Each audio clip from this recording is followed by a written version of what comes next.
Hi everybody. நீங்க எங்கேயாவது வெளியில போறீங்களா? உங்க ஸ்கின் வந்து ஒயிட்டனா இருக்கணும் அப்படின்னு ஃபீல் பண்றீங்களா? நல்லா பிரைட்னிங், க்ளோயிங்கா இருக்கணும்னு ஃபீல் பண்றீங்களா? நான் குடுக்குற ஒரு டிப்ஸ் நீங்க ஃபாலோ பண்ணுங்க. கண்டிப்பா இது உங்களுக்கு பெட்டரா தான் இருக்கும். உங்க வீட்லயே வந்து பார்த்தீங்கன்னா, இந்த கடலை மாவு இருக்கும். ஸோ அந்த கடலை மாவு எடுத்து நல்லா ஒரு தயிர் எடுத்துக்கோங்க. தயிர்ல போட்டு நல்லா மிக்ஸ் பண்ணிக்கோங்க. கடலை மாவு தயிர்ல போட்டு நல்லா மிக்ஸ் பண்ணிட்டு கொஞ்சம் பால் கூட சேர்த்துக்கோங்க. உங்க ஃபேஸ்ல வந்து நல்லா அப்ளை பண்ணிடுங்க. அப்ளை பண்ணிட்டு ஒரு 20 மினிட்ஸ் வச்சிருந்துங்க.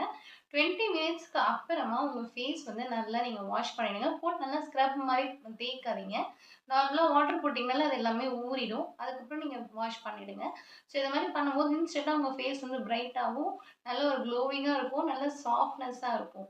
நீங்க எங்கேயாவது ஃபங்ஷனுக்கு போற மாரி முன்னாடி இந்த மாரி நீங்க ட்ரை பண்ணுங்க. கண்டிப்பா உங்களுக்கு ரொம்ப யூஸ்ஃபுல்லா இருக்கும். என்னோட சேனல சப்ஸ்கிரைப் பண்ணுங்க. நெறைய டிப்ஸ் இது மாரி நான் உங்களுக்கு சொல்லிட்டு வரேன். எல்லாமே ஃபாலோ பண்ணிட்டு எனக்கு கமெண்ட் பண்ணுங்க, லைக் பண்ணுங்க, அண்ட் தென் ஷேர் பண்ணுங்க. Thank you.